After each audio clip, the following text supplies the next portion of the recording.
In this episode, I talk about patterns, I talk about stories, and also you'll find this one a little bit different because I'm actually on a hike, hiking a mountainous, volcano-ish structure, and I'm seriously out of breath, but also a little bit rambly. So enjoy, my friend, and take it away. You're here because you want more engagement, more delight, more fun, more learning. You're hungry for change and willing to take action. If you're not prepared to be wrong, you'll never come up with anything original. Welcome to the E-Learning Scenario Design Podcast with Anna Sabramowitz. I'm gonna show you how great I am. Let's take learning to the next level. Hey everybody, Anna Sabramowitz here. And this podcast comes to you from a climb I'm doing on a freaking huge volcano, okay? Okay, it's not a huge volcano. I mean, obviously but it's an old volcano. How cool is that, right? And that's one of the things you don't really realize when you live in British Columbia and the Rockies, is that the reason the Rockies exist is because they're on this fault line, obviously, and fault lines have volcanoes. And one of them is Mount Baker. I don't know if you've ever seen Mount Baker. Absolutely stunning, beautiful mountain, or volcano mountain. And then the other one is, the other one that's near Portland, between Portland and Seattle, is Mount Rainier. Super cool. First time I saw that ginormous mountain, I could not believe how huge it was. And that's one of the things that you don't realize, and it's funny how people don't realize when you have a flat piece of space and all of a sudden there's like a giant mountain. It's because it's a volcano. It doesn't just come out of nowhere. So I'm climbing one of those mountains today. And one of the things that I find is sometimes we innovate, or we come up with blockbusters, or we have simple successes, but we don't take the time to go back to those successes and deconstruct them to make them repeatable patterns. And that's one of the things I think that we might think that's actually wrong. That things that are viral, or that things that resonate with people, that they are magic somehow, and that we ourselves, I'm actually on all fours right now, trying to scale this dusty mountain. Glad you can't see me. Glad there's no video attached to this podcast. Oh boy. Pretty cool though, because I get to do it. Anyways, so we think, hey, there's no formula to this stuff. It's magic. Some people are just creative. No, it's not true. It's actually not true. Most of the best things in the world are actually following a formula. So, for example, let me give you an example you should be really familiar with because it's awesome. Pixar movies, right? You could probably think of at least one right now. Up, amazing. WALL-E, amazing. Moana, I think it's a Pixar, yeah. The Incredibles, Toy Story. What's crazy? Are these people just an amazing factory of story makers, and somehow they come up with something that is incredibly creative, and almost every single one of their things is just an amazing blockbuster? No! They know the formula for storytelling. They know that formula. I know I'm breathing real heavy right now, right? So it sounds like I'm out of shape. Guys, it's like super hot here where I'm at. And I'm climbing a volcano, And you shouldn't really talk while you're climbing a volcano, but I really love you guys. So I want to do this for you. And I was inspired, sometimes you're just inspired to talk about something. So this idea of frameworks, this idea of patterns, this is not special to this is not special to stories. All of this happens also with e-learning. The magic. I think a lot of people think that there's a magic to it, that there's a... and maybe one of the reasons that's why people look at things like,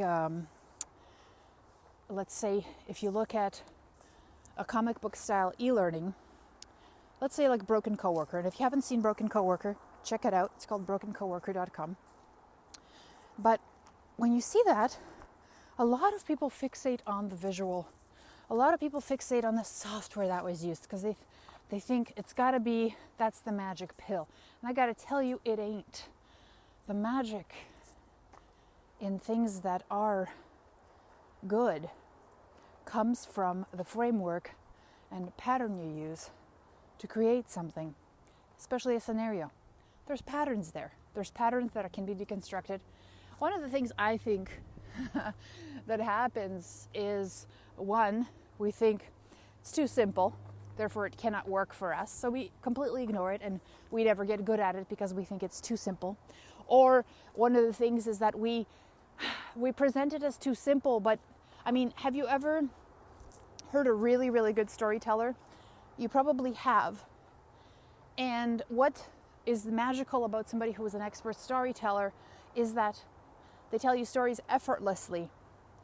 But to actually get to be a really good storyteller takes a lot of practice and strategizing and reflecting on what you're doing and practice and practice and practice. So one of the things, that happens is we get fooled into thinking that these things are easy. They're not easy. They're not impossible. There's a pattern, but you actually have to invest the time to get good at it. So, and like anything, right, in life, to be an expert, and it's funny because the more of an expert that you are, the simpler, the clearer the ideas that you're trying to share become. And that's what I think is just so magical, and also at the same time can fool somebody who's new at this to think it can't be that simple. It can't be, scenarios can't just be a multiple choice question. That's too simple. There's got to be another layer.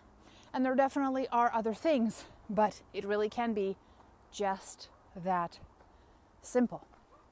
And then the other thing I think that happens is that because we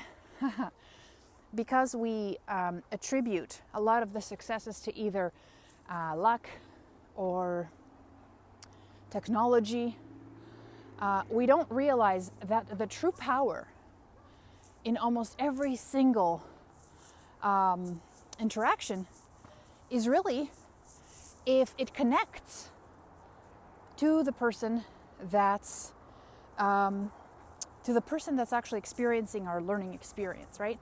And so the thing is that a lot of people think that means that the person has to be, the scenarios that you're designing have to be very heavy in context. Like, here's Jane, and I should be able to see Jane doing all these things on the job. And then I have, for John to be able to imagine himself doing things on the job, it has to be all situations that John has to be in. No, it doesn't. When I go back to the storytelling example, which is with Toy Story, none of us have ever been toys. However, there's elements in those stories that make us relate to an inanimate object that talks. And it makes us relate to a potato head, for goodness sakes. So when you look at it that way, you're like, context is about connecting with people on a level that they can understand. And then what happens is your goal is to help them either identify gaps, perceive that there's a different way of doing things that they never thought of before, and giving them this space where they can actually practice making decisions without feeling like they'll be judged. Or, as most adults that I know, we try stuff just to see if we can mess it up, just to see if we can break it. Like, I'm always trying things to see if I can break them. And that's just how I think. But there's a lot of people who think that way. They want to try things to see if you can really piss somebody off in a simulation. Why not? Like, I used to play games where if there was like a secretary, like it was Where in the World is Carmen Sandiego? And there was this one time when I had to like persuade a bouncer to let me into some club, as it was like a language learning course. And I just kept on coming up to this guy, and he kept on beating me up. And I thought, I wonder how many times he's going to have to beat me up before I can get into the club because he feels sorry for me. That actually did not happen. He just kept on beating me up, and I think I just kept on dying. But the thing is I kept on trying it because I thought, why not? Why can't I? Let's see what happens. That's what scenarios are great for.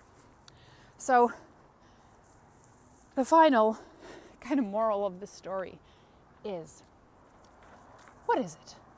I'm sorry, I'm a bit distracted because I'm walking through this mountain. I'm climbing this old volcano, and it's covered in grasses, and it's covered in these trees. And what's crazy is, there was a fire here recently because the trees, up until a certain point, they're covered, their bark is covered in ash. It's covered in soot. And if you touch the tree, your hands come away black with soot. Isn't that nuts?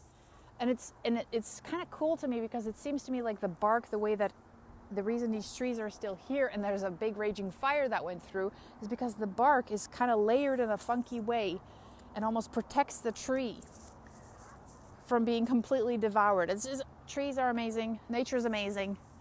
I can't believe there's a fire through here and these trees are still standing here. That is just cool. Anyways, but that's the reality of some of these places, like the Okanagan Valley. They get fires, and that's how life has always been here, I believe. Grasses get released after, grass seeds get released after they've been exposed to extreme heat, because that's just how they've adjusted. It's just hard for us because we have to try to control that and grow grapes at the same time. So very few things are allowed to compromise the grape production for the wine production. So what was the point of my story? Here's the point of my story. The point of everything that I just said. Don't fool yourself into thinking that to design a magnificent scenario, an engaging scenario, one that people will talk about and be interested in, that you need special tech. You don't. It doesn't need to be beautiful. It just needs to be a well-done story. It needs to be something that resonates with people. And how do you find that out? You test. Don't assume. Send it out to them and figure out what's going on. Figure out what resonates and make it quick and dirty and small tests. And I will talk to you next time. You're listening to the E-Learning Scenario Design Podcast with Anna Sabramowitz.